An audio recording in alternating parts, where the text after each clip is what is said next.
दोस्तों, मैहर देवी के शक्तिपीठ मंदिर का रहस्य आज भी वैज्ञानिकों के लिए एक अनसुलझी पहेली बना हुआ है, क्योंकि आज भी मंदिर के कपाट बंद होने के बाद यहां आरती होने और घंटी बजने की आवाज आती है।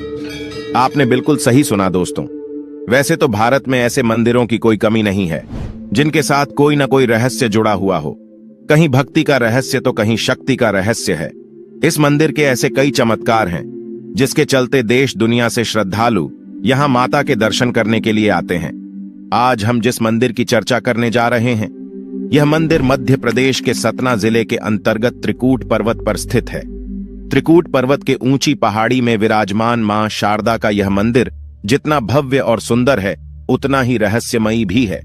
मैहर मंदिर के बारे में कुछ रहस्यमयी और अद्भुत रोचक तथ्य आपके सामने प्रस्तुत करने जा रहे हैं। इसके हैरान कर देने वाले रहस्य को अगर आप नहीं जानते तो हमारे साथ वीडियो के अंत तक बने रहिए। दोस्तों, 51 शक्तिपीठों में से एक मां शारदा के इस मंदिर में दिन के समय भक्तों की भारी भीड़ रहती है, लेकिन रात होते ही इस मंदिर के कपाट यानी दरवाजा बंद कर दिए जाते हैं। ऐसा इसलिए क्योंकि सदियों से यहां मां शारदा के परम भक्त उनकी पूजा करने आते हैं। कहा जाता है कि कोई भी व्यक्ति इस मंदिर में रात को रुक नहीं सकता। अगर कोई रुकता है तो उसकी मौत हो जाती है। रात होने पर इस मंदिर के कपाट बंद हो जाने के बाद पुजारी पहाड़ से नीचे चले आते हैं। इसके बाद वहां पर कोई नहीं रह जाता। कहा जाता है कि मंदिर के कपाट बंद हो जाने के बाद अंदर से घंटी और पूजा करने की आवाज आती है। लोगों का कहना है कि मंदिर के बंद हो जाने के बाद शारदा मां के परम भक्त आल्हा और उदल ही सुबह की पहली आरती करते हैं। दोस्तों, जान लेते हैं आल्हा और उदल आखिर कौन थे। आल्हा और उदल दो भाई थे जो कि बुंदेलखंड के महोबा के वीर योद्धा होने के साथ साथ राजा परमार के सेनापति भी थे। राजा परमार के दरबार में जगनिक नाम के एक कवि ने आल्हा खंड नामक एक काव्य रचा है। उसमें आल्हा और उदल दोनों वीरों की गाथा वर्णित है। आल्हा के बारे में कहा जाता है कि उनकी लंबाई 7 फीट और वजन 110 किलो था और वे 72 किलो के छाती कवच, 81 किलो के भाले और 208 किलो की 2 वजनदार तलवारों को लेकर चलते थे।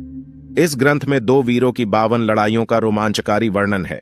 जब उदल ने अपनी जन्मभूमि की रक्षा के लिए पृथ्वीराज चौहान से युद्ध करते हुए वीर गति प्राप्त की, तो आल्हा अपने छोटे भाई के वीर गति की खबर सुनकर अपना आपा खो बैठे और फिर पृथ्वीराज चौहान की सेना पर मौत बनकर टूट पड़े। उनके सामने जो भी आया वह मारा गया। लगभग 1 घंटे के घमासान युद्ध के बाद पृथ्वीराज चौहान का सामना आल्हा से हुआ। दोनों में भीषण युद्ध हुआ और इस युद्ध में पृथ्वीराज चौहान बुरी तरह घायल हो गए। आल्हा अपने भाई उदल की मृत्यु का प्रतिशोध लेना चाहते थे, लेकिन गुरु गोरखनाथ के आदेश के कारण आल्हा ने पृथ्वीराज को जीवन दान दे दिया। पृथ्वीराज चौहान के साथ उनकी यह आखिरी लड़ाई थी। इसके बाद बुंदेलखंड के महान योद्धा आल्हा ने नाथ पंथ अपना लिया और वैरागी बन गए थे। दोस्तों, यह भी कहा जाता है कि दोनों भाइयों ने ही सबसे पहले जंगलों के बीच शारदा देवी के इस मंदिर की खोज की थी। इसके साथ ही आल्हा और उदल ने यहां 12 वर्षों तक माता की कठोर तपस्या की थी। मान्यता यह भी है कि इन दोनों भाइयों ने माता को खुश करने के लिए अपनी जीभ तक अर्पण कर दी थी, जिसे मां शारदा ने उसी पल वापस कर दिया था। मां शारदा ने आल्हा और उदल के भक्ति और वीरता से प्रसन्न होकर अमर होने का वरदान दिया था।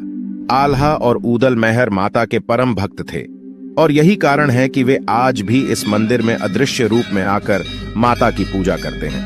मंदिर परिसर में तमाम ऐतिहासिक महत्व के अवशेष आज भी आल्हा और पृथ्वीराज चौहान की युद्ध की गवाही देते हैं और इसके चारों ओर प्राचीन धरोहरें बिखरी पड़ी हैं। मंदिर के ठीक पीछे आल्हा और उदल के अखाड़े हैं तथा यहाँ पर एक तालाब और भव्य मंदिर है और वहीं पर आल्हा की तलवार उसी की विशाल प्रतिमा के हाथ में थमाई गई है। आपको यह जानकर आश्चर्य होगा कि मां शारदा के आदेश से आल्हा ने अपनी हथियार शारदा मंदिर पर चढ़ाकर नोक टेढ़ी कर दी थी, जिसे आज तक कोई सीधा नहीं कर पाया है। दोस्तों, मैहर मंदिर के महंत बताते हैं कि अभी भी मां का पहला श्रृंगार आल्हा और उदल ही करते हैं और जब ब्रह्म मुहूर्त में शारदा मंदिर के पट खोले जाते हैं तो कुछ न कुछ रहस्यमय अजूबों के दर्शन होते हैं। कभी मंदिर का गर्भगृह प्रकाश से सराबोर रहता है तो कभी मंदिर में सुगंध भरी होती है। इतना ही नहीं, हमेशा मंदिर के गर्भगृह में मां शारदा के ऊपर फूल भी चढ़े होते हैं। इस रहस्य को सुलझाने के लिए वैज्ञानिकों की टीम भी यहां डेरा जमा चुकी है, लेकिन इसके बावजूद मैहर देवी मंदिर का रहस्य अभी भी बरकरार है। दोस्तों, माता के इस मंदिर को मैहर देवी का शक्तिपीठ कहा जाता है, क्योंकि पौराणिक कथा के अनुसार माता सती का हार यहाँ गिरा था। कहते हैं जब भगवान शिव माता सती के शव को कंधे पर लेकर तांडव कर रहे थे, तभी उनके गले से निकलकर हार इस त्रिकूट पर्वत पर गिरा था। इसी वजह से यह स्थान शक्तिपीठ कहलाता है और माई का हार के आधार पर इस मंदिर का नाम मैहर पड़ गया। माता शारदा का मंदिर पहाड़ की चोटी पर बना है। यहाँ पहुंचने के लिए करीब 1063 सीढ़ियां चढ़ना पड़ता है, तब जाकर ही माता के दर्शन होते हैं। पूरे भारत में सतना का मैहर मंदिर माता शारदा का अकेला मंदिर है।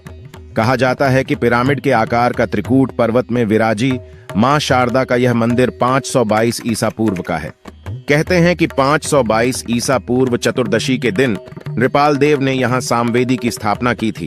तभी से त्रिकूट पर्वत में पूजा अर्चना का दौर शुरू हुआ। ऐतिहासिक दस्तावेजों में इस तथ्य का प्रमाण प्राप्त होता है। इसके अलावा ये भी मान्यता है कि यहाँ पर सर्वप्रथम आदिगुरु शंकराचार्य ने 9वीं-10वीं शताब्दी में पूजा अर्चना की थी और माता शारदा की मूर्ति की स्थापना विक्रम संवत 559 में की गई थी। दोस्तों, अगर यह जानकारी अच्छी लगी तो वीडियो को एक लाइक जरूर करें। वीडियो अंत तक देखने के लिए आपका दिल से बहुत बहुत धन्यवाद। आपसे अगले वीडियो में एक बार फिर से मुलाकात होगी। तब तक के लिए जय शारदा माई।